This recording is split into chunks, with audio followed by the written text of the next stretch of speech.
Wassalatu wassalamu ala rasulillah wa ala alihi wa sahbihi wa mawalah. Wa ashhadu an la ilaha illallah wahdahu la syarikalah. Wa ashhadu anna muhammadan abduhu wa rasuluh. Salawatu rabbi wa salamu alaih. Wa ala alihi wa ashabihi wa man sara ala nahjihi wa stanna bisunnatih ila yaumiddin. Alhamdulillah, puji syukur kita haturkan kehadirat Allah subhanahu wa ta'ala di kesempatan sore hari ini bersama sahabat ilmu Darmais. Kembali kita melanjutkan kajian rutin dengan membaca buku Al-Minah Al-Aliyah fi Sunanil Yaumiyah. Dan insyaallah kita akan masuk pada pembahasan yang diberi judul oleh penulis Waktu Duha. Sunnah-sunnah ketika di waktu duha. Baik, bagi Bapak Ibu yang sudah memiliki buku versi terjemahan, ya, silahkan dibuka dan coba kita tampilkan keterangan penulis. Beliau hafizahullah ta'ala menyebutkan Thalithan waktu duha. Yang ketiga adalah ketika di waktu duha. Sunnah di waktu duha. Yusannu fi waktu duha ayyusalliyal abdu salatad duha. Dianjurkan ketika sudah masuk waktu duha agar seorang hamba melaksanakan salat duha. Qala Abu Hurairah radhiyallahu anhu, "Ausani khalili, kekasihku mewasiatkan kepadaku, bithalathin, dengan 3 hal. Siyamu thalathati ayyamin min kulli syahrin, puasa 3 hari setiap bulan. Wa raq'atay duha, mengerjakan 2 rakaat duha. Wa an utira qabla an anama, dan agar aku melaksanakan witir sebelum tidur." Dan di sini di footnote hadis riwayat Bukhari Muslim. Baik. Tentang kata duha. Duha secara makna bahasa. Duha secara makna bahasa artinya panas. Kita bisa jumpai kata duha itu dalam firman Allah Subhanahu wa ta'ala ketika Allah mengatakan kepada Nabi Adam, "Faqulna," lalu kami berfirman, "Ya Adam, wahai Adam, inna hadza aduwwul laka wa li zawjik fala yukhrijannakuma minal jannati fatashqa." Sesungguhnya makhluk ini, yaitu iblis, aduwwul laka wa li zawjik, adalah musuh bagimu dan istrimu. Fala yukhrijannakuma, maka jangan sampai dia mengeluarkan kamu minal jannati, dari surga, fatashqa, sehingga kau menjadi manusia yang celaka. Innaka alla taju'a fiha wa la ta'ra, dan sesungguhnya di surga kau mendapatkan jaminan alla taju'a, kau tidak akan pernah mengalami kelaparan, wa la ta'ra, dan tidak akan pernah telanjang, kekurangan pakaian. Wa annaka la tadma'u fiha wa la tadha, dan engkau tidak akan mengalami kehausan, wala tadha, dan tidak mengalami kepanasan. Nah, di sini ada kata wala tadha. Wala tadha artinya adalah tidak mengalami kepanasan. Baik. Sehingga salah satu di antara makna kata duha secara makna bahasa adalah panas. Wala tadha artinya tidak kepanasan.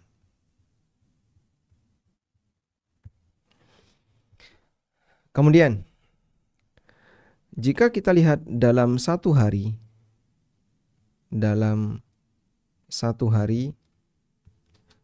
di situ ada beberapa pembagian waktu. Ada banyak sesi waktu.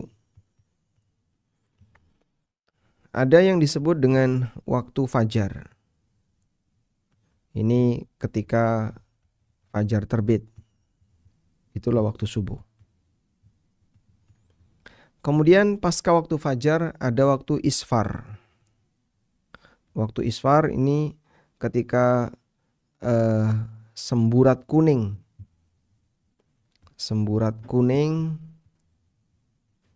di ufuk timur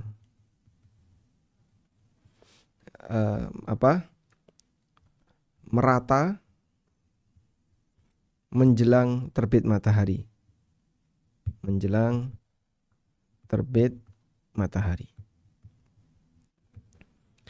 Kemudian yang ketiga, ada waktu yang disebut dengan waktu syuruk atau waktu isyraq,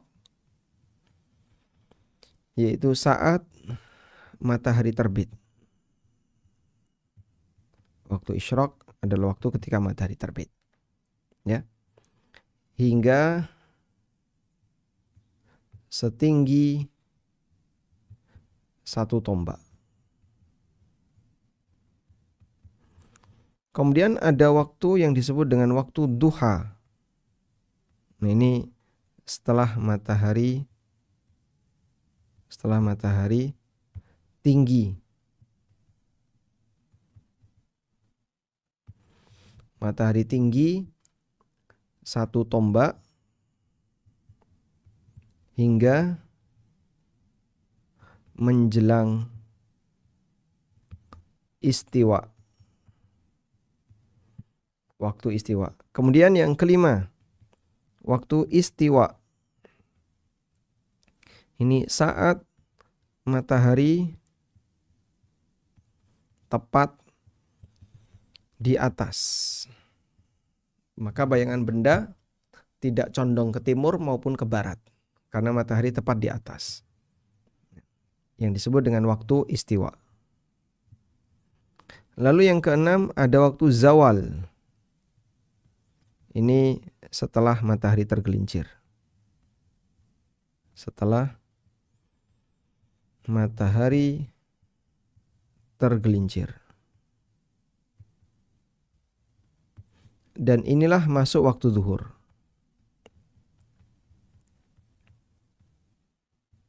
Baik. Kemudian nanti ada waktu asar, ada waktu matahari tenggelam, dan seterusnya. Kita mengenal sampai zawal. Setelah zawal ada waktu asar, lalu ada waktu maghrib. Ini matahari tenggelam. Baik, seperti ini mungkin yang sering kita kenal berkaitan dengan pembagian waktu dalam satu hari. Nanti malam ada waktu namanya waktu atamah. Orang Arab menyebutnya waktu atamah dan Allah membahasakannya dengan waktu isya. Selanjutnya, yang akan kita bahas adalah posisi di sini. Jadi kenapa disebut sebagai waktu duha? Karena matahari dalam posisi tinggi, lalu memancarkan sinarnya sehingga menghangatkan permukaan bumi. Dan pada saat itu aneka makhluk mengalami kepanasan. Kepanasan kenapa? Karena disinari oleh matahari. Maka disebutlah dengan istilah waktu duha. Dan Allah mengatakan jaminan kepada Adam, wa annaka la tadma'u fiha wa la tadha. Dan di surga kau tidak akan pernah mengalami kehausan, wala tadha, dan tidak pernah merasa kepanasan. Nah, selanjutnya beberapa sunnah di waktu duha. Waktu duha umumnya digunakan manusia untuk apa? Umumnya untuk kerja. Sehingga saat waktu duha umumnya manusia bekerja. Demikianlah aktivitas yang dilakukan oleh manusia ketika di waktu duha. Oleh karena itu, waktu duha tidak ada ibadah wajib di sana. Namun ada ibadah sunnah, yaitu sholat di waktu itu. Di waktu ini tidak ada ibadah wajib secara khusus. Kemudian yang ada adalah sholat sunnah duha. Sudah? Nah, berdasarkan hal ini maka kita bisa memahami bahwa di waktu duha manusia diberi tantangan. Apakah kamu akan menyediakan waktu kerjamu untuk beribadah kepada Allah, yaitu melaksanakan sholat sunnah? Karena itu kegiatan sholat duha termasuk di antara kegiatan di mana orang rehat sejenak untuk meninggalkan aktivitas dunia dalam rangka untuk menghadap Allah Subhanahu wa taala dengan melakukan sholat duha. Karena itu dari hal ini maka sholat duha punya nilai keistimewaan. Sehingga sholat duha ada sisi istimewa. Baik, sekarang kita lihat di sini. Penulis menyebutkan hadis Abu Hurairah radhiyallahu anhu.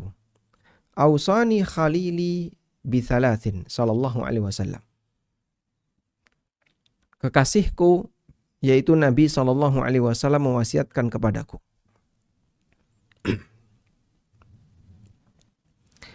Penyebutan kekasih atau khalil. Khalil itu derajatnya lebih tinggi daripada Habib. Derajatnya lebih tinggi daripada derajat Habib. Jadi maksudnya adalah penyebutan Khalil itu lebih istimewa daripada penyebutan Habib. Sehingga kalau Anda mengatakan Habibi dengan Anda mengatakan Khalili, nilai kualitasnya berbeda. Maksudnya adalah kualitas dari kedekatan. Ketika Anda menyebut Khalili berarti kedekatannya sangat dekat. Tapi kalau Anda hanya menyebut Habibi, masih lebih dekat Khalili daripada Habibi. Sebab derajat Khalil lebih dekat daripada derajat Habib. Artinya begini ya. Anda punya orang dekat. Ada teman, ada saudara, ada orang tua, ada anak, ada anggota keluarga yang lainnya. Itulah orang-orang dekat kita. Nah, dari sekian banyak orang dekat kita ini, ada enggak yang paling dekat? Oh, yang paling dekat dengan saya adalah suami atau istri, atau anak, atau saudara, atau orang tua, atau siapa. Ada teman juga. Nah, yang paling dekat itu namanya Khalil. Sedangkan yang agak jauh, Anda mencintainya, dekat dengannya, tapi tidak lebih dekat daripada yang pertama. Itu namanya Habib.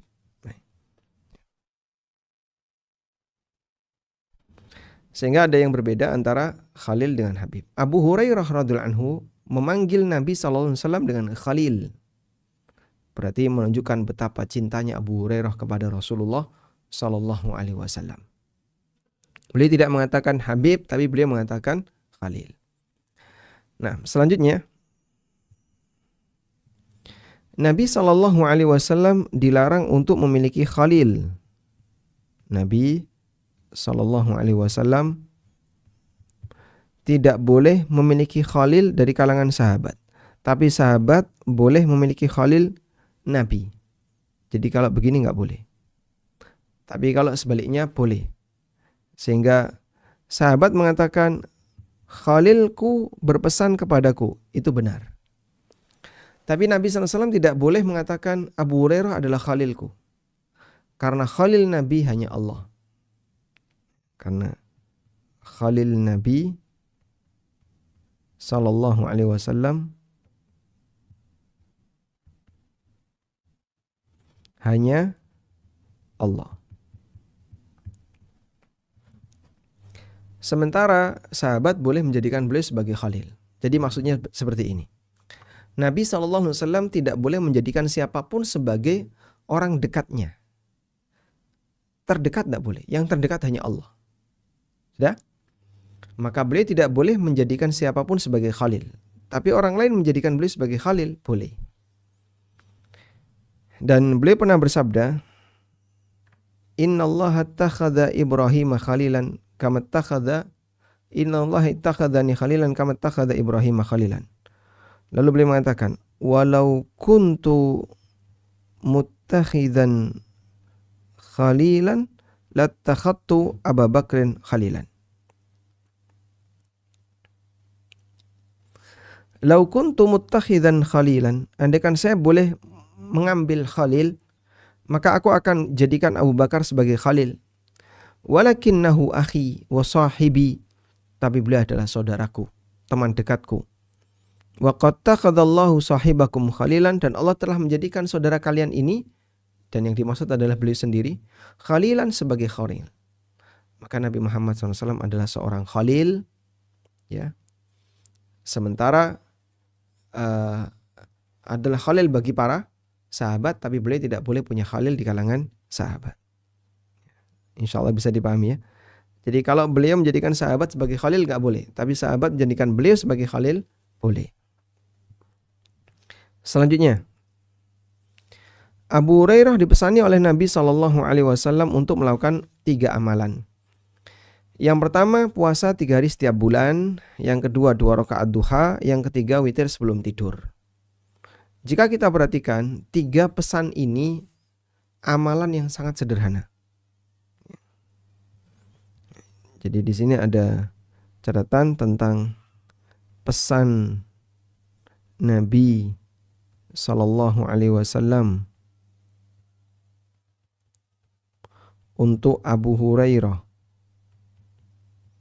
Pesan Nabi SAW untuk Abu Hurairah. Ada 3 tadi ya. Puasa sunnah 3 hari tiap bulan. Kemudian yang kedua,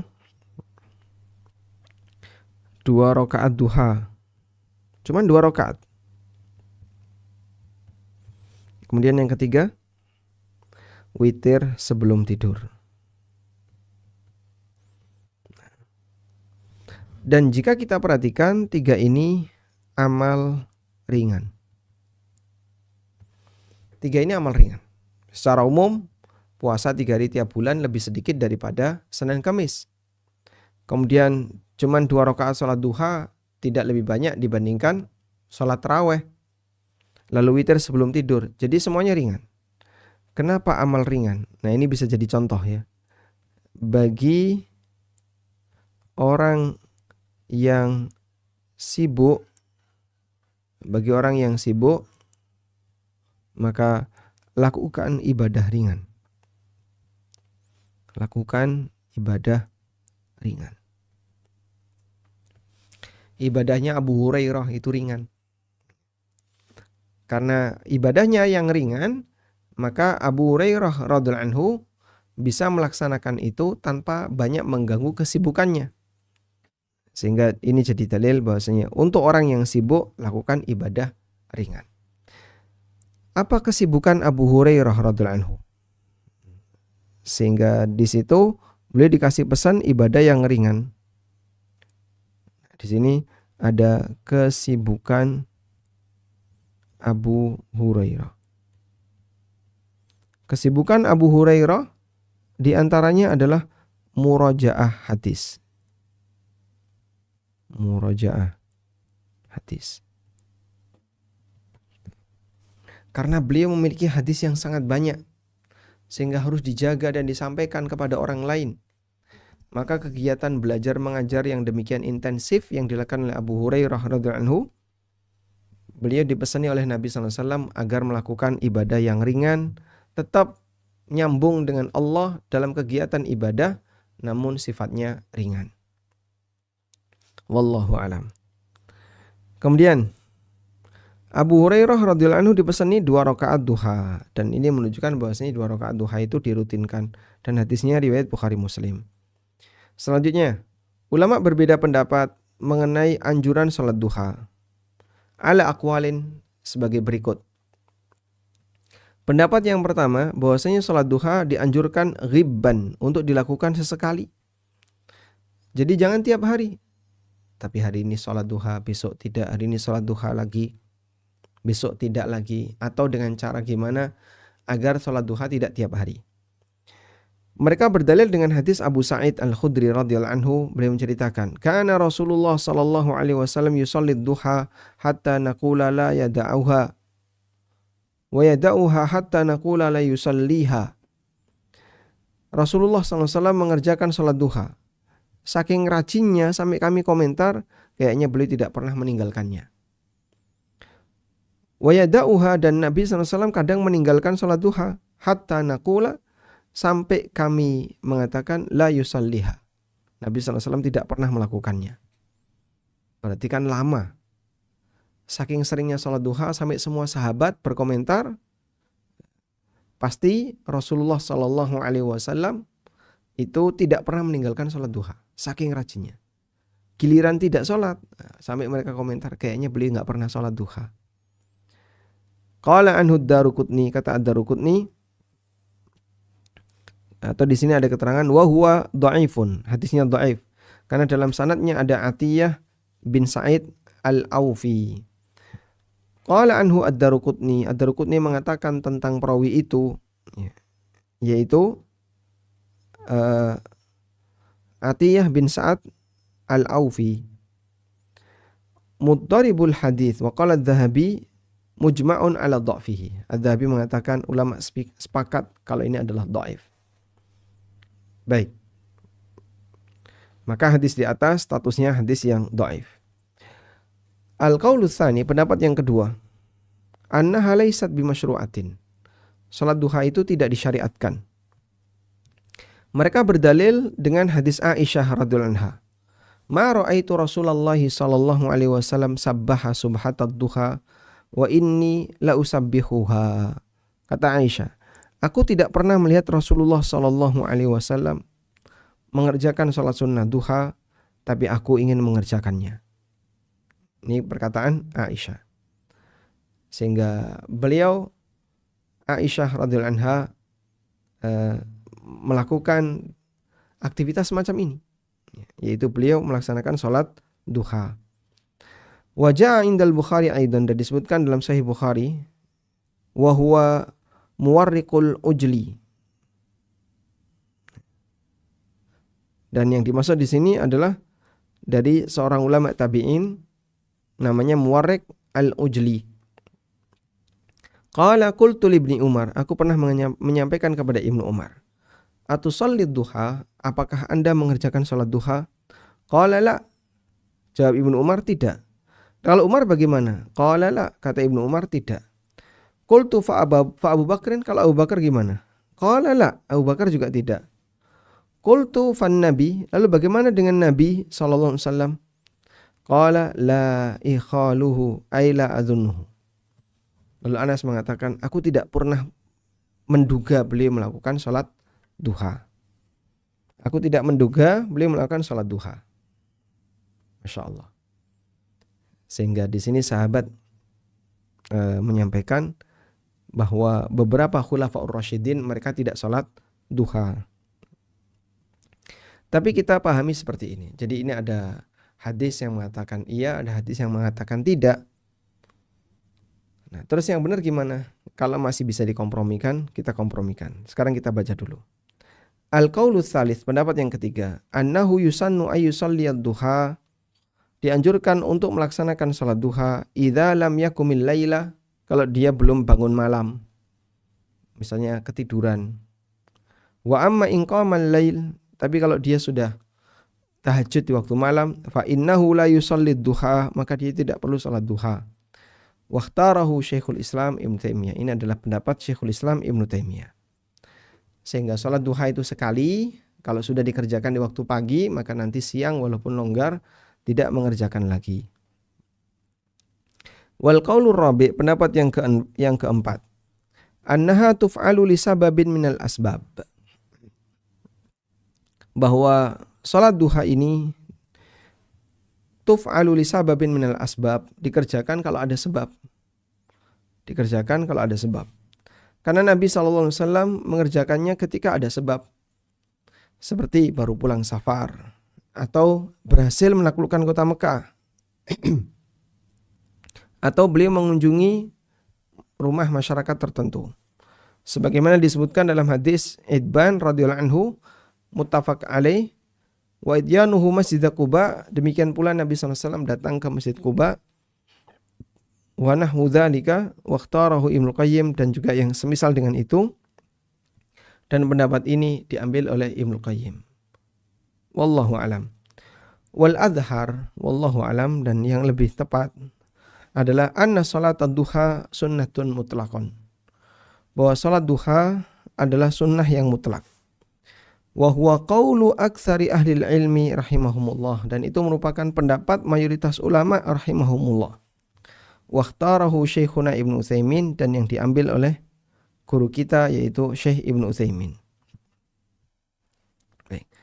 Dan insyaallah pendapat inilah yang lebih mendekati bahwa sholat duha itu dianjurkan untuk dilakukan setiap hari.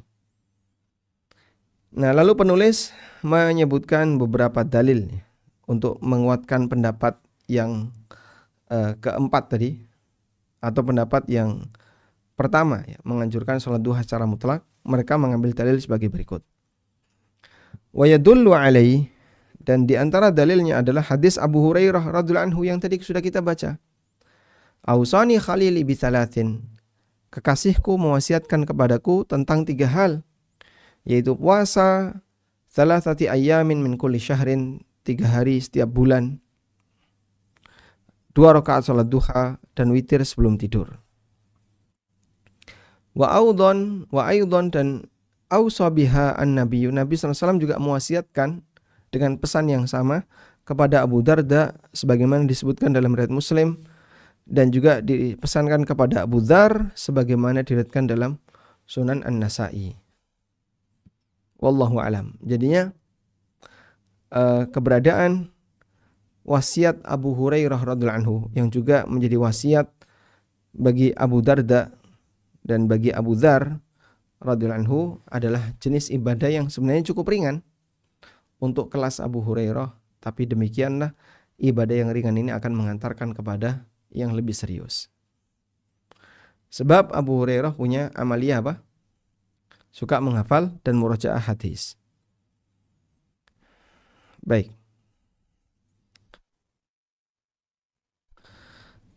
Ada sebuah hadis dari Abu Dzar. Nah, insyaallah kita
Baik, kita masih melanjutkan pendapat yang mengatakan bahwa sholat duha itu dianjurkan secara mutlak.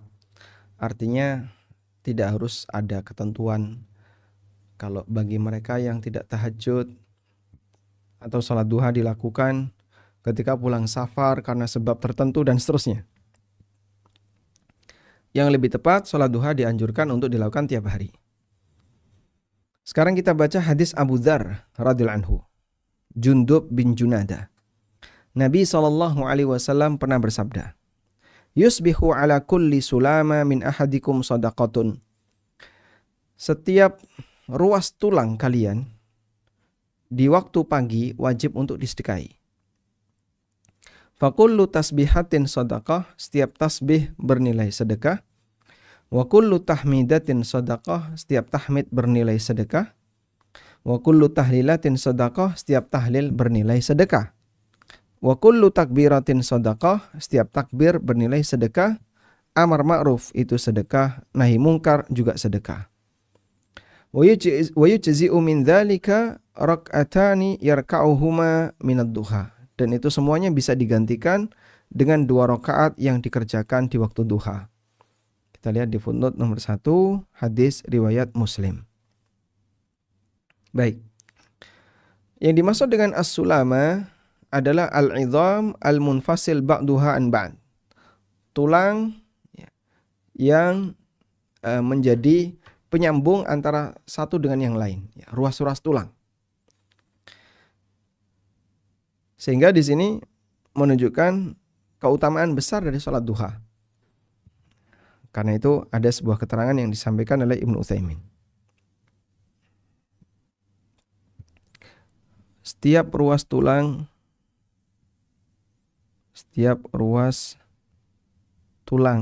yang konon katanya ada 360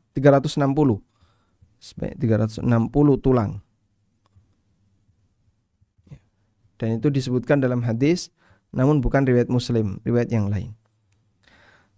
Setiap ruas tulang ada 360 ruas. Setiap hari wajib disedekahi.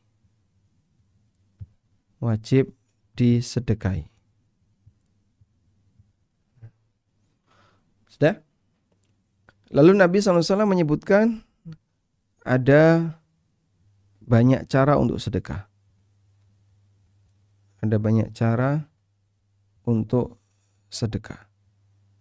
Ya. Kemudian beliau sebutkan amar ma'ruf nahi mungkar, membaca takbir, tahlil, tasbih, dan aneka kalimat thayyibah yang lainnya, semuanya bisa menjadi sedekah. Lalu semua tanggung jawab ini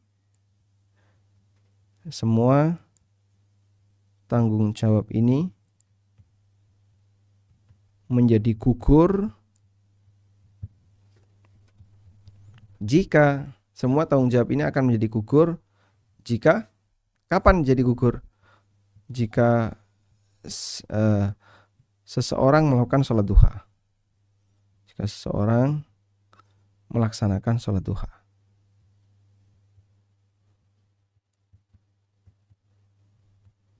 Contohnya,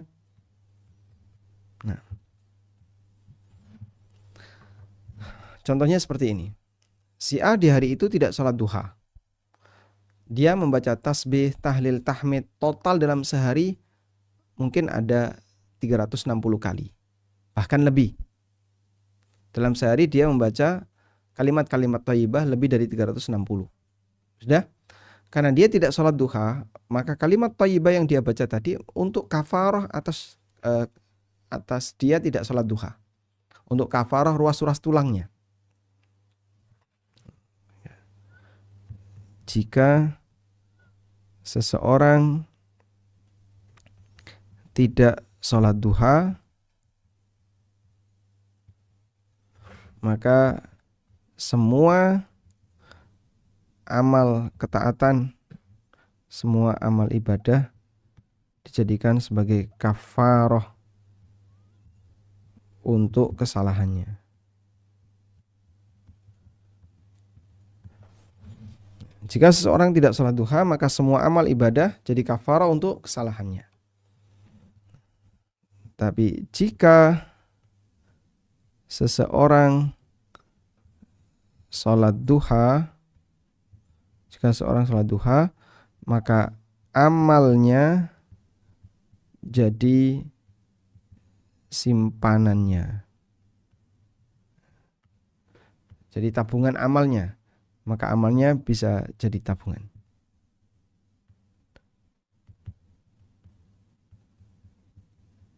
Kenapa jadi tabungan? Ya, ketika dia beramal dan amalnya diabadikan oleh Allah alias diterima, maka akan menjadi tabungan baginya.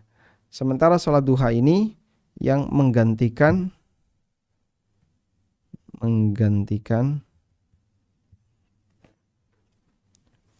kewajiban sedekah.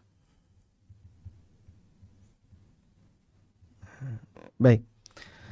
Jadi kalau Anda tidak sholat duha di waktu pagi itu, maka dzikir Anda, tasbih Anda, tahlil, tahmid, takbir dan seterusnya akan menjadi pengganti untuk kewajiban mensedekahi ruas tulang di badan sebanyak 360. Tapi ketika Anda sholat duha, maka semua dzikir-dzikir tadi jadi tambahan amal yang bisa disimpan besok di yaumil qiyamah jika diterima oleh Allah Ta'ala.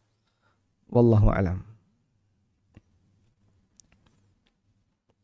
Kemudian wajah fi sahih Muslim, dan disebutkan dalam sahih Muslim dari Aisyah radhiyallahu anha, bayanun anna kulla insanin khuliqa ala 360 mafsalan. Di sana terdapat penjelasan bahwa setiap manusia itu diciptakan dari 360 ruas tulang.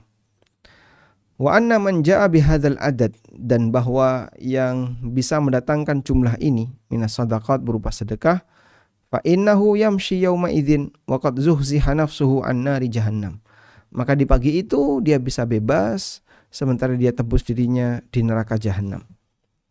Aisyah radhiyallahu anha mengatakan, "Inna Rasulullah sallallahu alaihi wasallam qala," sesungguhnya Rasulullah sallallahu alaihi wasallam bersabda, "Innahu khuliqa kullu insanin," bahwa setiap manusia itu diciptakan, "min bani Adam," dari bani Adam, "ala sittina wa thalathimi'ati mafsalin."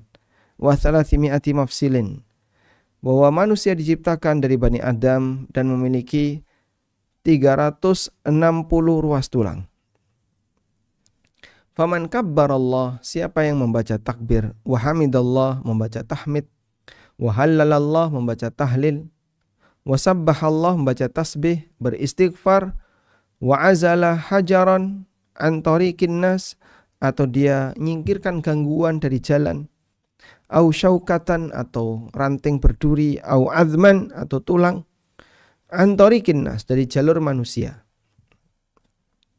wa amara bima'rufin, dan dia memerintahkan yang ma'ruf serta nahi mungkar, adadatil kasinin, fa innahu, yang itu dilakukan sejumlah tilka sittin wa thalathimi'ah, sejumlah 360 kali, fa innahu yamshi yauma idzin wa qad zahzaha nafsahu anin nar, maka di hari itu dia beraktivitas sementara dirinya sudah dibebaskan dari neraka. Masya Allah, dia telah membebaskan dirinya dari neraka dengan mengerjakan sholat duha 2 rakaat. Kalaupun tidak, maka nanti tahlil, tahmid, takbir yang kita baca akan menjadi kafarah untuk kualitas kesalahan tersebut, sehingga bisa menjadi kafarah apabila tidak sholat duha. Tapi kalau sholat duhanya yang jadi kafarah. Wallahu a'lam. Baik, dan hadis ini sahih riwayat Muslim. Selanjutnya kita beralih ke waktu sholat duha. Waktu sholat duha dimulai dari ketika matahari sudah tinggi setinggi 1 tombak. 1 tombak dalam pandangan manusia ya, bukan aslinya. Kalau aslinya nggak mungkin bisa diukur dengan alat sederhana. Wayantahi qubailaz zawal, dan berakhir menjelang zuhur, di waktu menjelang istiwa. Artinya sebelum masuk waktu duhur 10 menit kurang lebih. Wa yadullu alaih, dan di antara dalilnya adalah hadis Amr bin Abasa. Amr bin Abasa radhiyallahu anhu menceritakan, "Shalli salatas subhi," kerjakanlah salat subuh. "Tsumma aqsir 'anis shalah," lalu setelah itu jangan salat, "hatta tatlu asy-syamsu hatta tartafi'a," sampai matahari terbit dan sudah tartafi'a, sampai matahari itu agak meninggi. "Tsumma shalli," lalu kerjakanlah salat, "fa innas salata masyhudatun mahduratun," karena salat ketika itu disaksikan, yaitu disaksikan oleh para malaikat. "Hatta yastaqilla dhilla birrumhi," sampai bayangan itu sama seperti bendanya. "Tsumma aqsir 'anis shalah," kemudian setelah itu jangan lakukan salat, "fa innahu hina idzin tusjaru jahannam," karena ketika itu matahari sedang, atau ketika itu jahanam sedang dinyalakan sehingga makin bulat-bulat. Wa afdalu waqtiha, mengenai waktu yang paling afdal, fi akhiri waqtiha, waktu sholat duha yang paling afdal adalah di paling akhir. Wa dzalika hina tarmidul fisal, dan itu terjadi ketika tarmidul fisal, anak onta sudah mulai kepanasan. Dalilnya adalah hadis Zaid bin Arqam radhiyallahu anhu bahwa Nabi sallallahu alaihi wasallam mengatakan, "Salatul awwabin hina tarmidul fisal." Salatnya awwabin adalah ketika tarmidul fisal, anak unta mulai kepanasan. Nah, dan itu disebut oleh Nabi sallallahu alaihi wasallam dengan salatul awwabin, salatnya al-awwabin, orang yang rajin bertobat. Sehingga ada sebutan salat awwabin, maksudnya adalah salat orang yang rajin bertobat. Qala Syekh Ibnu Baz rahimahullah, kata Syekh bin Baz rahimahullah, makna tarmidu maknanya adalah yashtaddu 'alaiha haru syamsi. Dia merasa keberatan dengan terik matahari. Sedangkan fisal adalah anak onta. Wahia minas salawatil lati fa'alaha akhirul waqti afdal. Sehingga al-fisal adalah anak-anak onta. Dari sini maka melaksanakan salat duha di akhir waktu itu lebih afdal. Baik, insyaallah nanti kita jelaskan. Wa qala Syekhuna Ibnu Utsaimin rahimahullah, guru kami Ibnu Utsaimin rahimahullah mengatakan, wa makna tarmidu ay taqumu min syiddati harri ramda. Maksudnya onta itu tarmidu adalah dia sudah mulai berdiri karena tempat duduknya itu mulai panas. Wa hadza yakunu qubailaz zawal, dan itu terjadi sebelum masuk waktu zuhur kurang lebih 10 menit. Wallahu a'lam. Baik. Jadi berkaitan dengan waktu sholat duha,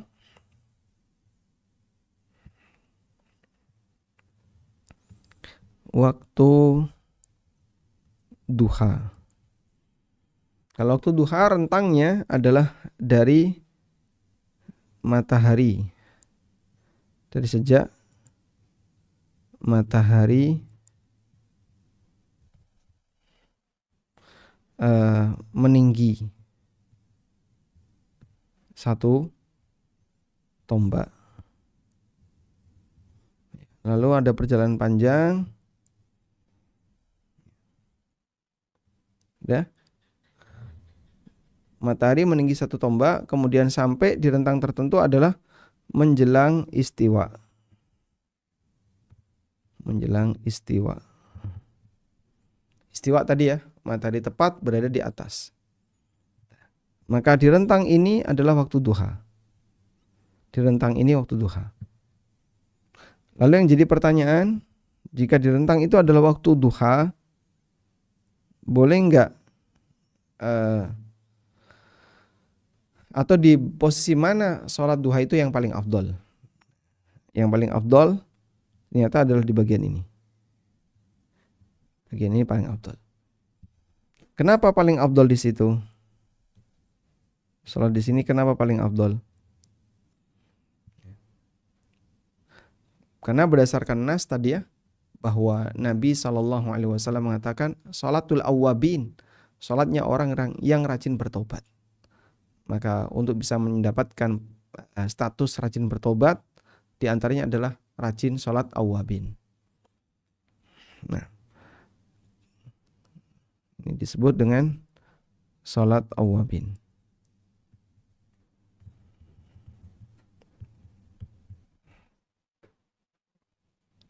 Artinya suka bertobat. Baik.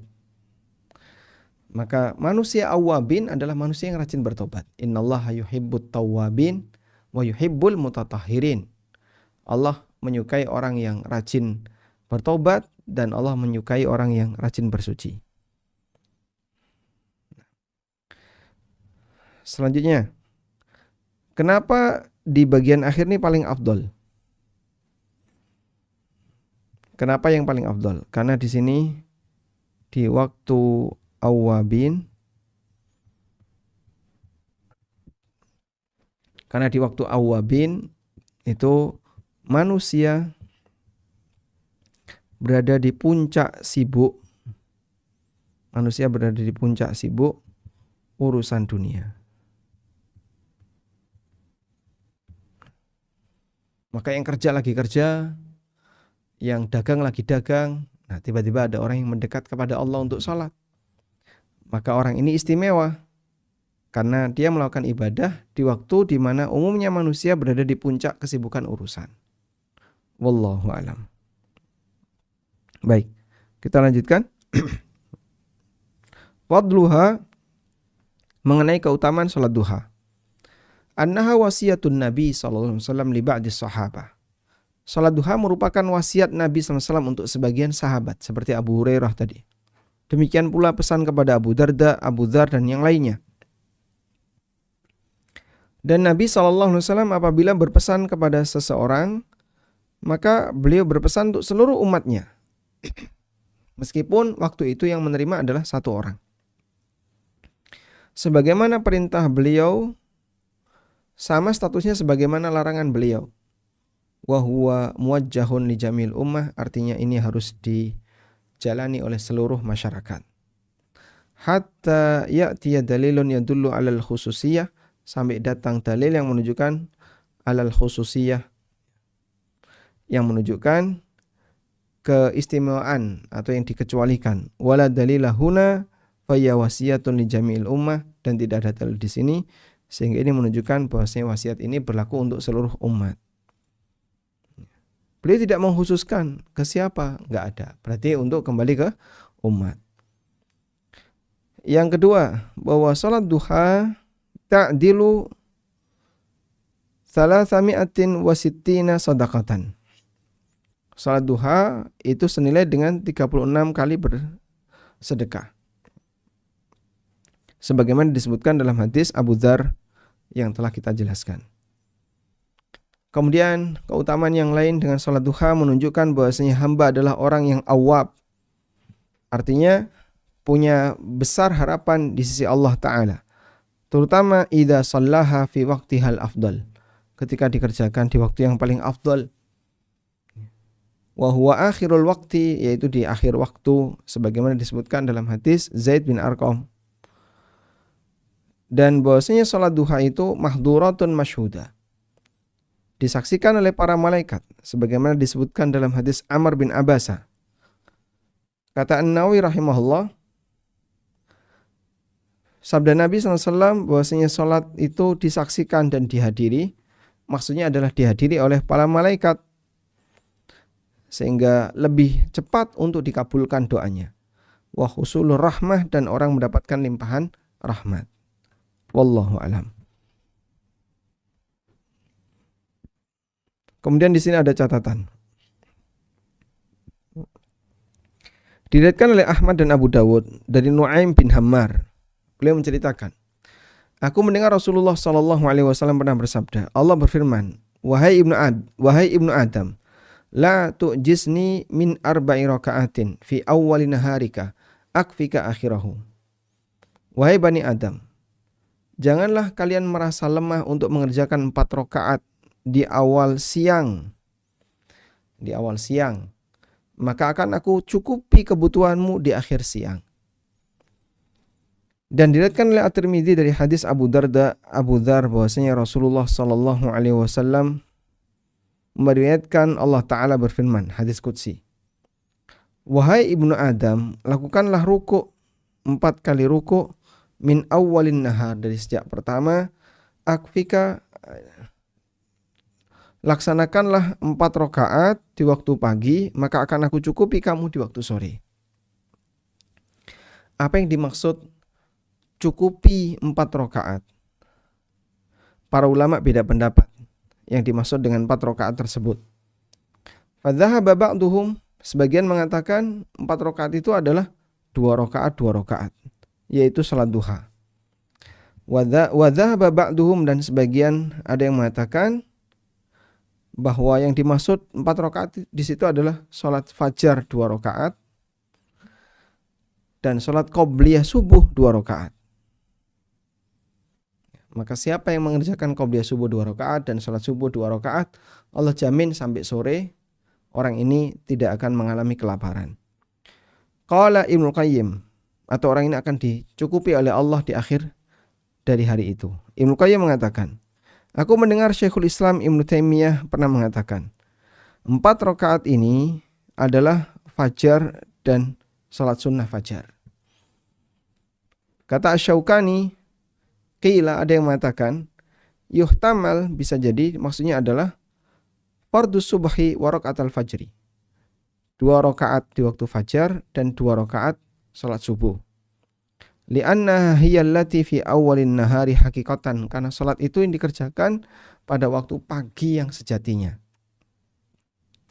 Sehingga maknanya adalah siapa yang salat subuh fahuwa fi dhimmatillah, maka dia berada dalam jaminan Allah. Wallahu alam. Al-Iraqi mengatakan, wa ala takdiri ayyakuna an-naharu min tulu'il fajri, jika kita hitung terbit matahari itu dari sejak terbitnya fajar. Hitungan hari itu dari sejak terbitnya fajar, dari subuh. Maka tidak ada masalah ayyurada bihadhil arba' ar-rakaat ba'da tulu'i syamsi. Tidak ada masalah jika ini dimaknai bahwa 4 rakaat itu adalah setelah matahari terbit. Karena itu waktu ma kharaja an kaunihi awalin nahar dipahami sebagai waktu awal siang. Dan orang melaksanakan hal ini, sehingga yang dimaksud dengan hadis 4 rakaat itu adalah sholat duha. Ini pendapatnya Al-Iraqi. Dan kesimpulan dari apa yang telah kita jelaskan sebelumnya, maka ada yang mengatakan yang dimaksud dalam 4 sholat di sini adalah subuh atau sholat sunnah subuh. Bisa juga maknanya sholat duha atau sholat duha atau sholat 2 rakaat pertama atau 2 rakaat pertama atau 2 rakaat yang kedua. Wa yanbaghi lil abdi ayyuhafadha ala 4 rakaatin. Seorang hamba selayaknya untuk menjaga 4 rakaat tersebut di waktu duha. Rakaatain, 2 rakaat, 2 rakaat. Setelah terbit matahari sampai matahari meninggi. Ma'a muhafadzatihi ala salatil fajri wa sunnatihya. Tetap dia harus menjaga salat subuh dan salat qobliyah subuh. Agar nanti dia bisa mendapatkan jaminan akfika akhirahu, aku cukupi di bagian akhir harimu. Dan itu jaminan dari Allah. Ai annahu yakunu fi hifdzillah, maksudnya adalah ketika dia menjaga Allah, fayahfadhuhu min syarri ma yaqa, maka dia menjaga potensi keburukan yang terjadi. Fi akhiri hadzal yaum, di akhir dari hari ini, mimma yadurruhu fi dinihi wa dunyahu, yang bisa jadi akan membahayakan agama dan dunianya. Wallahu alam. Baik, kemudian kita lengkapi paling akhir adadu rakaatiha, mengenai jumlah rakaatnya. Jumlah rakaat salat duha.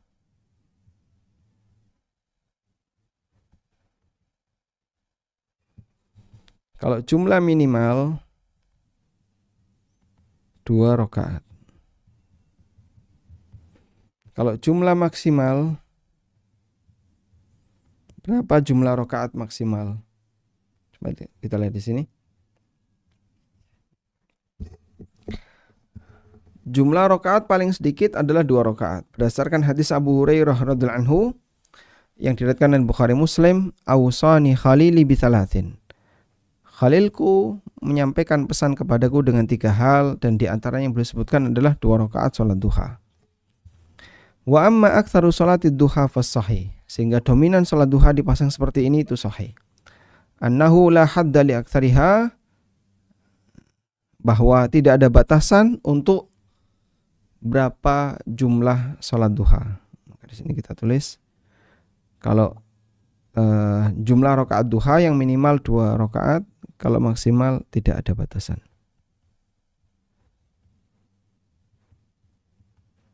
Baik. Kita lanjut. Khilafan lima haddaha. Ini berbeda dengan pendapat yang mengatakan salat duha itu dibatasi. Bithamani rakaatin, yaitu maksimal 8 rakaat. Padahal dia boleh untuk lebih dari 8 rakaat. Ila ma yaftahullah, sesuai dengan apa yang Allah berikan kepada, atau yang Allah tugaskan kepadanya.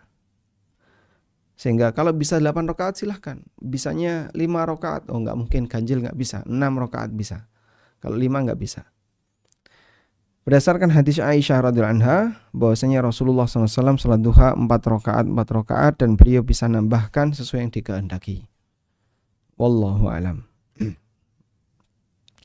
Baik, mungkin itu yang bisa kita sampaikan berkaitan dengan masalah salat duha, dan insyaallah eh, kita kembalikan kepada moderator. Untuk pekan berikutnya yang akan kita bahas adalah sunnah di waktu zuhur. Demikian, wassallallahu ala nabiyyina Muhammadin wa ala alihi wa sahbihi wasallam. Nah, Ustadz, barakallahu fiik atas materinya. Insya Allah sangat bermanfaat dan sangat jelas untuk kita pahami bersama. Dan saatnya dengan waktu yang masih ada, kita manfaatkan untuk diskusi terbatas. Untuk itu kami mengundang jamaah sekalian untuk silahkan mempersiapkan pertanyaan terbaiknya bisa melalui raise hand dan juga bisa melalui kolom chat kepada moderator. Sudah ada beberapa jamaah yang sudah raise hand, kami persilahkan untuk kesempatan pertama Leli Umu Rafi. Tafadhol, silakan di unmute. Nah, Ustadz izin bertanya. Yang pertama, waktu duha saya dalam perjalanan Ustadz, biasanya naik motor atau naik mobil. Itu bisakah sholat duha dilakukan dalam perjalanan? Mungkin kalau naik mobil bisa takbiratul ihramnya bisa sempurna Ustadz. Tapi ketika naik motor itu kurang sempurna untuk gerakan-gerakannya. Apakah itu syah?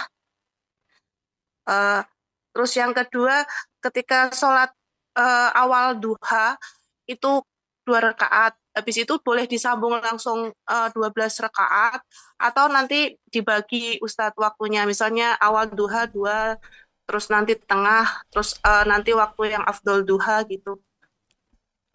Baik. Untuk sholat yang ketiga Ustadz, satu untuk sholat untuk karyawan Ustadz di perusahaan atau di instansi itu kan waktu duha itu kan belum waktu istirahat. Itu harus izin ke atasan. Tapi ketika kita ada pelayanan ke masyarakat, kadang kan masyarakat itu nggak tahu Ustadz, itu apakah diperbolehkan dengan izin dari atasan atau apa harus ada pengumuman atau gimana gitu Ustadz? Jazakallah Pelayanan di khairan, masyarakat Ustadz. Bentuknya apa? Jadi kayak melayani misalnya di puskesmas gitu atau di instansi di klinik gitu Ustadz. Yang Kan dimaksud masyarakat nggak tahu, maksudnya gimana? maksudnya gini kan, loh ini waktu kerja kok malah dibuat sholat gitu Ustadz, padahal kan sudah izin. Itu apakah ada pengumuman sudah izin gitu atau maksudnya meminta keridhaan dari masyarakat atau karyawan yang meminta jasa kita gitu atau cukup izin atasan saja Ustadz? Baik. Baik, untuk yang pertama mengenai sholat di atas motor atau sholat di atas mobil. Pertama, bahwa sholat sunnah ulama sepakat boleh dilakukan sambil duduk, baik duduk diem di kursi atau duduk di atas kendaraan. Sebagaimana Nabi SAW punya kebiasaan, beliau melaksanakan sholat ketika di atas kendaraan. Kemudian ketika sholat di atas kendaraan, maka arah kiblatnya mengikuti arah gerakan kendaraan. Hanya saja, sebagian ulama menganjurkan agar takbiratul ihram dilakukan tepat ketika kendaraan menghadap ke kiblat. Selanjutnya, kalau jadi penumpang, mungkin kita bisa leluasa untuk sholat, baik di atas motor maupun di atas mobil. Karena rukuk dan sujud ketika sholat di atas kendaraan itu hanya cukup menggunakan isyarat. Isyarat kepala, bisanya kepala ya kepala. Kalau bisa badan, badan. Sehingga tidak disyaratkan harus bungkuk, tidak. Sebisanya. Karena walaupun bungkuk, baik bungkuk sedikit maupun banyak, dua-duanya bukan rukuk yang sempurna.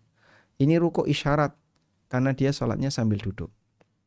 Karena itu apakah dengan menggunakan motor juga mungkin? Jawabannya mungkin. Nah berikutnya bagaimana kalau jadi driver? Kalau nyupir itu mungkin nggak sholat sambil nyupir.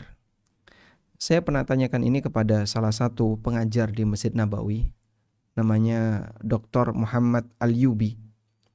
Beliau salah satu guru besar ya, di UIM. Kalau nggak salah pengajar Maqasidus Syariah, dan buku beliau masuk Maqasidus Syariah menjadi salah satu referensi di pembelajaran Maqasidus Syariah. Bisa nggak sih saya sholat di atas kendaraan padahal posisi saya sebagai driver, sebagai orang yang sedang mengemudi, baik motor maupun mobil? Jawab beliau, sebagaimana jadi penumpang bisa, jadi driver juga bisa. Karena posisi kamu sama. Meskipun mungkin ya secara konsentrasi tidak lebih konsentrasi dibandingkan yang bukan driver. Oleh karena itu dalam hal ini insya Allah tidak masalah jika Anda ingin mengerjakan sholat duha di atas kendaraan. Selanjutnya mengenai jumlah rakaat sholat duha. Anda mau kerjakan 12.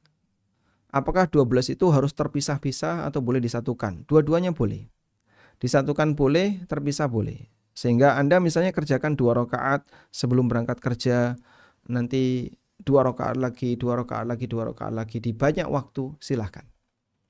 Karena ketika Anda mengerjakan itu di banyak waktu selama rentang yang tadi sudah disebutkan dalam penjelasan tentang waktu salat duha, yaitu mulai ketika matahari terbit setinggi 1 tombak sampai menjelang istiwa.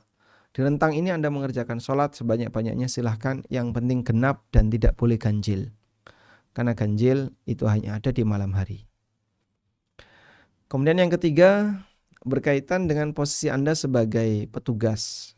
Lalu ingin sholat duha padahal di waktu duha bukan waktu istirahat. Apakah diperbolehkan? Ini kembali kepada kebijakan lembaga. Kalau lembaga mengizinkan, boleh silahkan sholat duha 2 rakaat maksimal. Maka Anda punya kesempatan untuk sholat duha 2 rakaat maksimal. Misalnya kok dikasih timer 5 menit maksimal, maka Anda berkesempatan untuk sholat duha 5 menit. Dan statusnya ibadah yang sah. Tapi kalau tidak diizinkan ya nggak boleh.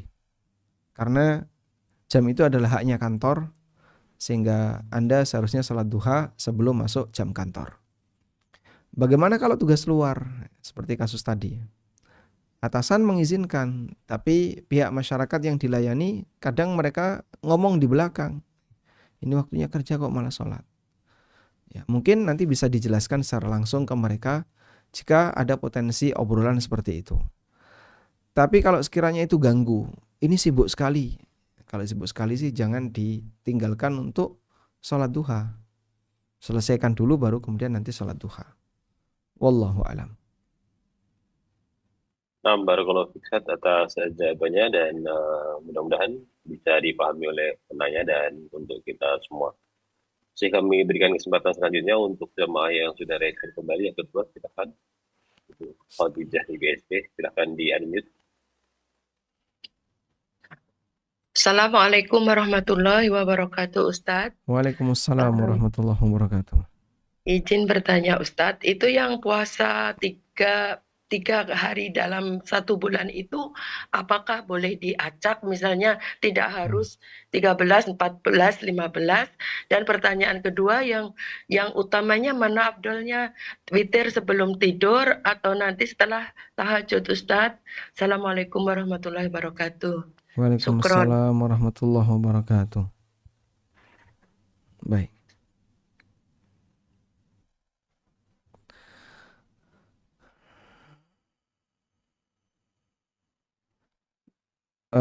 Pertama berkaitan dengan apa tadi? Sholat duha. Puasa. Puasa ya. Puasa 3 hari ya. Apakah harus diacak ataukah boleh apakah harus disatukan ataukah boleh diacak? Untuk puasa 3 hari boleh diacak karena dalam hadis Abu Hurairah tidak menyebutkan itu di tanggal tertentu. Meskipun jika Anda berpuasa 3 hari di tanggal tertentu, ini sejalan dengan hadis Abu Dzar. Coba kita tampilkan hadisnya ya.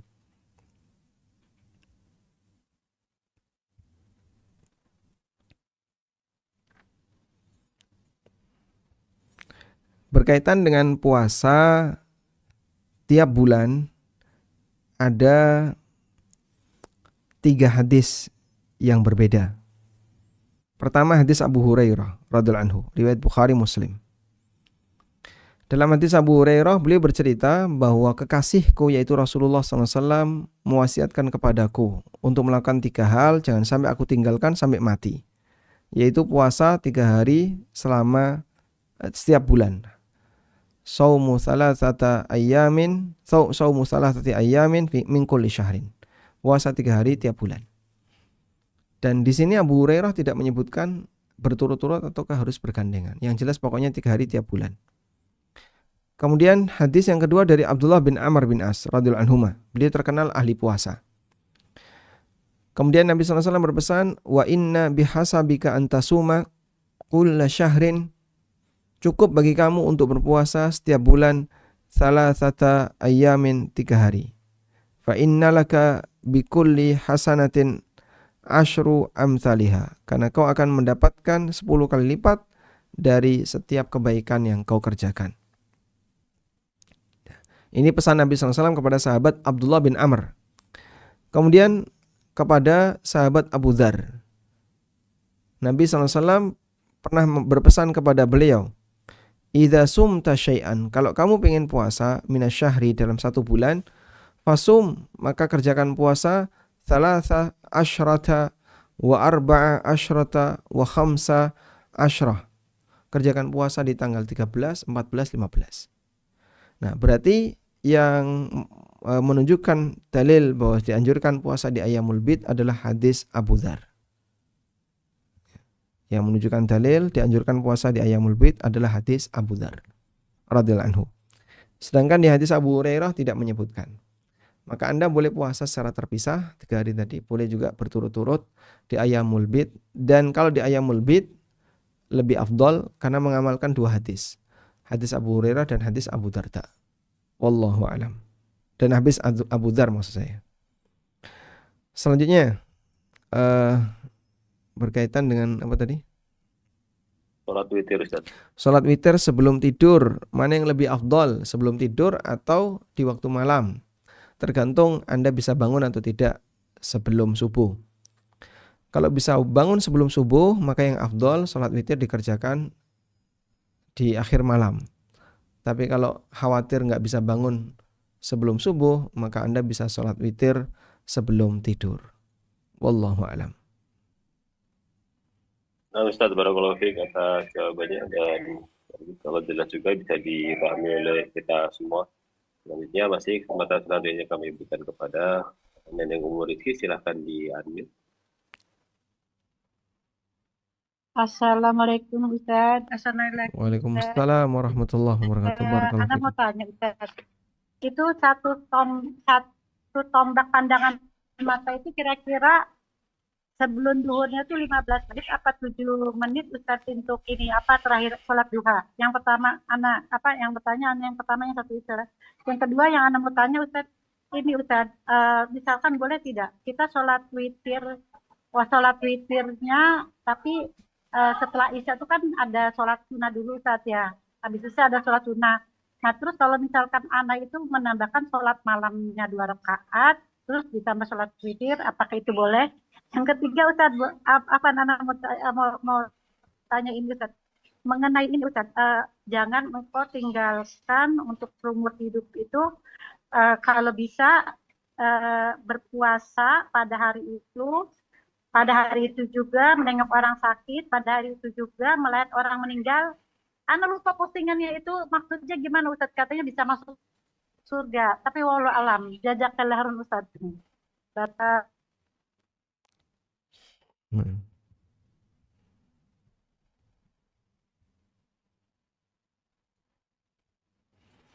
Baik. Berkaitan hadis yang terakhir yang Ibu sebutkan tadi ya. Apabila dalam waktu 1 hari seseorang menggabungkan 3 amalan, maka dia bisa masuk surga. Coba saya ulangi hadisnya. Apabila dalam waktu 1 hari seseorang menggabungkan 3 amalan, dapat jaminan dari Nabi SAW masuk surga. Itu disebutkan dalam hadis dari Abu Hurairah radhiyallahu anhu, hadis riwayat Muslim. Nabi SAW pernah bertanya di hadapan para sahabat, Man asbaha minkumul yawma sha'iman? Siapa yang hari ini sedang puasa? Qala Abu Bakar, ana. Kemudian Abu Bakar mengatakan, saya. Kemudian Nabi SAW bertanya lagi, Faman tabi'a minkumul yawma jinazatan? Siapa yang di hari ini mengiringi jenazah? Qala Abu Bakar, ana. Kata Abu Bakar, saya. Hari ini saya tadi mengiringi jenazah. Qala, kemudian Abu Bakar bertanya lagi, faman at'ama minkumul yauma miskina, siapa yang hari ini memberi makan orang miskin? Qala Abu Bakar, ana. Abu Bakar angkat tangan, saya. Qala faman ada minkumul yauma maridon, siapa yang hari ini menjenguk orang sakit? Qala Abu Bakar mengatakan, saya. Berarti berapa ini? 4 amalan. Puasa, mengiringi jenazah, memberi makan orang yang tidak mampu, menjenguk orang sakit. Faqala Rasulullah sallallahu alaihi wasallam, kemudian Nabi sallallahu alaihi wasallam mengatakan, majtama'na fimri'in illa dakhalal jannah. Tidak mungkin 4 amalan ini terkumpul pada diri satu hamba kecuali dia akan masuk surga. Masya Allah. Dan agak berat untuk bisa mengumpulkan ini. Ya, sehingga misalnya ada puasa, tapi di hari itu tidak ada jenazah. Ada jenazah itu mungkin jauh. Anda nggak kenal. Sehingga ketika bisa mengumpulkan 4 amalan ini, Rasulullah SAW mengatakan, majtama'na fi mri'in illa dakhalal jannah. Tidak akan terkumpul amalan 4 ini pada diri seseorang kecuali dia akan masuk surga. Wallahu alam, dan hadisnya sahih, riwayat Muslim dan yang lainnya. Selanjutnya berkaitan dengan apa tadi? Kaitan dengan satu tombak pandangan mata. Waktu satu tombak. Ya, jadi waktu satu tombak, kalau dari garis terbit sampai satu tombak, itu satu tombak dalam pandangan manusia. Kalau sekarang matahari sudah kelihatan sinarnya di atas, itu sudah jauh lebih dari satu tombak. Karena kita kan banyak gedung-gedung tinggi. Sehingga matahari dari terbit sampai setinggi satu tombak, itu mereka yang tinggal di perkotaan, kemudian tinggal di wilayah yang banyak bangunan, itu nggak mungkin bisa melihat matahari. Bahkan bisa jadi sinarnya belum kelihatan. Begitu sudah kelihatan sinarnya, wah sudah terlalu tinggi itu, sudah lebih dari satu tombak. Nah, kurang lebih berapa Pak? Kalau pakai timer alarm alarm syuruk, tambah 15 menit. Itu lebih aman. Nah, sekarang untuk istiwa kan waktu dilarang. Istiwa itu cepat ya. Cuman pendek waktunya. Nah, antara ujung duha dengan istiwa berapa menit? Kalau tadi di fatwa Syekh bin Baz kurang lebih 10 menit. Maka menjelang istiwa tunggu 10 menit menjelang istiwa, itu sudah putus untuk sholat. Ya. Karena di waktu istiwa kita dilarang untuk melaksanakan sholat sunnah. Dan sholat duhanya sebelum waktu istiwa. Wallahu a'lam.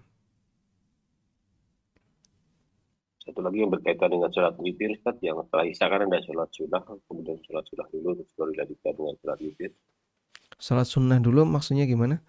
Witir setelah sholat isya, kemudian ditambah sholat sunnah yang lain, sholat sunnah malam, kemudian baru witir.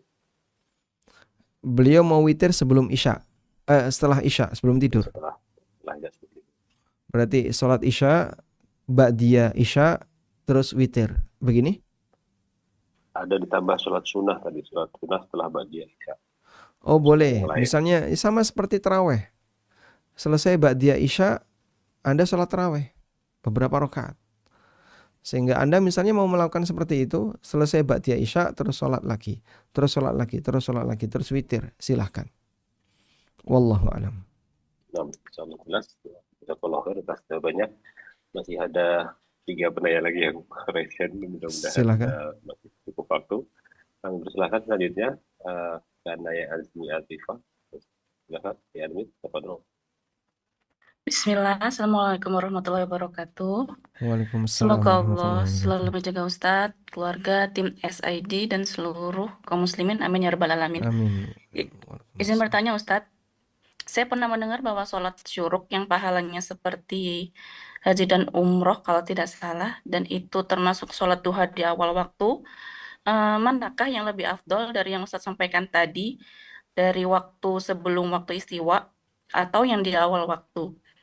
Mohon penjelasannya Ustadz. Jazakumullah khair wa barakallahu fikum. Wassalamualaikum warahmatullahi wabarakatuh. Waalaikumsalam warahmatullahi wabarakatuh. Nah, berkaitan dengan keutamaan sholat syuruk yang mendapatkan pahala haji yang sempurna, bahkan haji dan umroh. Ini disebutkan dalam hadis riwayat Tirmidzi. Nabi SAW bersabda dalam hadis riwayat Tirmidzi, "Man shallal ghadata fi jama'atin." Barang siapa yang sholat subuh secara berjamaah. Jadi berjamaah di sini bagi yang perempuan tidak harus di masjid, di rumah pun bisa. Tsumma qa'ada, kemudian selesai sholat dia tetap duduk di tempat sholat itu. Yadhkurullah, sambil berzikir, hatta tatlu asyamsu, sampai matahari terbit. Tsumma shalla rak'ataini, kemudian dia sholat 2 rakaat. Setelah matahari terbit, tentu saja setinggi 1 tombak. Setelah sudah masuk waktu duha, kanat lahu ka ajri hajjatin wa umrah. Maka dia mendapatkan pahala haji dan umrah. Tamatin tama, sempurna. Hadis riwayat Tirmidzi. Nah, antara sholat syuruk ini dengan sholat awabin lebih afdol mana untuk sholat duhanya? Sholat syuruk ini ada rangkaiannya. Jadi bukan cuma sholat duha saja. Beda dengan awabin. Awabin itu tanpa rangkaian, duha saja. Sehingga Anda misalnya duhur di Jogja kurang lebih jam setengah 12. Maka Anda persiapan sholat duha jam 11. Itu sudah siang sekali. Ya. Anda sholat duha jam 11. Saat Anda sholat duha jam 11, tanpa rangkaian apapun, wudhu sholat duha, maka Anda mengerjakan sholat awabin. Baik. Sementara untuk sholat syuruk dengan keutamaan seperti yang tadi kita sampaikan, dapat pahala haji dan umrah sempurna, ini berlaku jika dia melakukan rangkaian. Dari mulai subuh berjamaah, kemudian setelah itu duduk zikir terus sampai terbit matahari. Sehingga tantangannya lebih berat. Nah, barulah yang seperti itu orang bisa mendapatkan pahala sholat isyraq. Wallahu a'lam. Barakallahu fiik Ustaz untuk jawabannya. Nanti ada kesempatan saya persilakan selanjutnya Ibu Ida Rasyad Swedia, silakan di-unmute. Ya, jazakallah khairan host atas waktunya. Assalamualaikum warahmatullahi wabarakatuh Ustadz. Waalaikumsalam warahmatullahi wabarakatuh. Assalamualaikum Ustadz. Barakallahu. Semoga Ustadz selalu dalam keadaan sehat walafiat, keluarga, dan begitu juga tim ANB dan semua jemaah kajian Zoom pagi hari ini di Eropa dan sore hari di Indonesia. Afwan Ustadz izin ada beberapa pertanyaan dari teman-teman yang belajar sunnah di Swedia ya Ustadz. Menjadi ini kumpulan pertanyaan, mudah-mudahan ada waktu untuk menjawabnya. Pertanyaan pertamanya Anda ringkas ya Ustadz. Ustadz, Assalamualaikum warahmatullahi wabarakatuh. Waalaikumsalam Apakah ada warahmatullahi wabarakatuh. uzur untuk negara yang tinggal di negara yang 4 musim ini Ustadz? Karena waktu sholatnya berdekatan, jarak 1 jam sudah sholat asar, contohnya zuhur di 11.40, nanti 12.40 atau 12.50-nya udah asar, dan mungkin itu kita sedang beraktivitas begitu ya Ustadz. Itu yang satu, dan yang keduanya, atau satu-satu dulu Ustadz. Uzur maksudnya uzur apa, Bu? Untuk uzur menjamak karena waktunya berdekatan Ustadz gitu. Jadi karena tinggal di negara yang 4 musim ini begitu Ustadz, apakah itu ada uzur syar'inya untuk menjamak begitu Ustadz karena waktunya yang berdekatan? Saya belum dapat fatwa tentang itu. Tapi sekiranya hukum asalnya sholat itu harus dilakukan tepat waktu, mau waktunya berdekatan maupun waktunya panjang. Sehingga selama masih memungkinkan untuk dikerjakan di masing-masing waktu, maka dia tidak boleh jamak. Ya. Tapi kalau tidak memungkinkan, ya dia kerjakan sebisanya. Intinya selama masih memungkinkan tepat waktu, dia tidak boleh jamak, karena posisi dia bukan musafir. Gitu? Iya. Mudah-mudahan bisa dipahami Ustadz. Ya, yang kedua Ustadz, mengenai tadi ada dibicarakan masalah izin dari pimpinan perusahaan dalam mengerjakan sholat. Begitu juga Assalamualaikum warahmatullahi wabarakatuh Ustadz. Ana bekerja sebagai healthcare di Swedia dan mempunyai waktu istirahat, kadang yang untuk tidak tepat waktunya mengerjakan sholat. Jadi Ana mencuri-curi waktu untuk sholat, Ustadz. Apakah ini ada hisapnya dari perusahaan nanti karena Ana bekerja sholat di waktu bekerja, yang mana sebenarnya di sini tidak diizinkan, Ustadz. Jazakallah khairan. Tetapi bentar, Ustadz. Tetapi sebelum Ana masuk kerja, Ana sudah mengatakan di mana saya bisa sholat, ditunjuk ruangan karena di situ kosong, tetapi waktunya tidak ditentukan, Ustadz. Apakah ada curi-curi waktu dari pekerjaan ini mengerjakan sholat? Ini untuk sholat wajib ya? Sholat wajib, Ustadz. Nah, saya pernah mengikuti kajian itu di Masjidil Haram. Kalau nggak salah yang ngisi Syekh Husain Al-Ghamidi. Dan beliau mendapatkan pertanyaan tentang seperti ini. Lalu beliau memberikan ilustrasi seperti ini.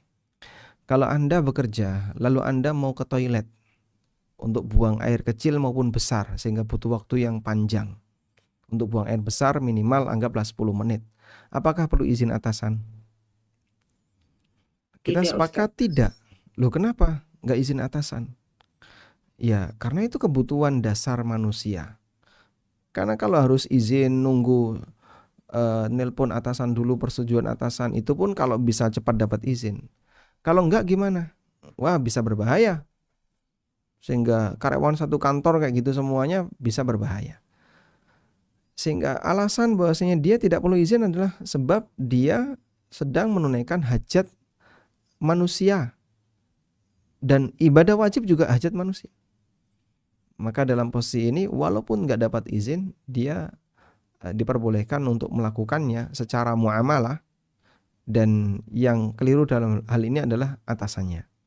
Karena itu tidak jadi masalah ketika waktu sholat wajib dia curi-curi waktu untuk sholat di ruangan yang telah ditunjuk tanpa harus minta izin ke atasan. Tapi kalau sekiranya itu beresiko bagi kelangsungan karirnya, yaitu resiko pribadi. Namun kalau kita bicara dari sisi syar'inya, ya itu hak dia sebagai seorang muslim yang harus menunaikan kewajiban dia sebagai hamba. Wallahu a'lam. Iya, ya Ustadz, jazakallah khairan atas jawabannya. Yang berikutnya, satu lagi ya, akhirnya Afwan ya.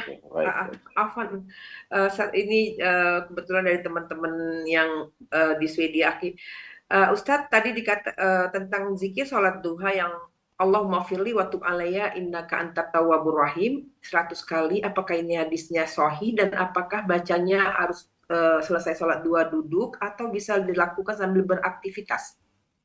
Baik, ada yang menilai hadis itu sahih. Allahumma firli wa tub alayya innaka antat tawwabur rahim. Coba kita perlihatkan di sini. Diriwayatkan oleh Al-Baihaqi.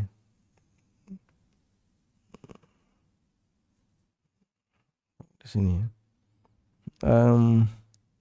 Diriwayatkan oleh Al-Baihaqi dalam Ad-Da'wat Al-Kabir dari Aisyah radhiyallahu anha. Beliau menceritakan bahwa Rasulullah SAW mengerjakan salat duha, tsumma qala, kemudian beliau bersabda atau beliau membaca Allahumma ighfirli warhamni wa tub alayya innaka antat tawwabur rahim. Innaka antat tawwabul ghafur. Kemudian